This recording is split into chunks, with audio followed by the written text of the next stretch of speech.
مولاي قد نمت عيون وتيقظت أيضا عيون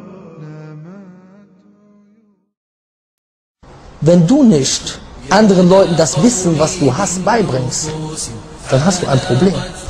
Wenn du weißt, dass Allah der wahre Gott ist, wenn du weißt, dass der Prophet Muhammad der letzte Gesandte zu den Menschen ist, wenn du weißt, dass keine Religion am jüngsten Tag angenommen wird, außer Islam, وَمَنْ يَبْتَغِ غَيْرَ الْإِسْلَامِ دِينًا فَلَنْ يُقْبَلَ مِنْهُ وَهُوَ فِي الْآخِرَةِ مِنَ الْخَاسِرِينَ.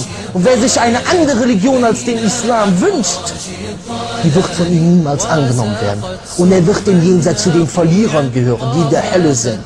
Sie werden von Allah verflucht und auch von den Fluchenden.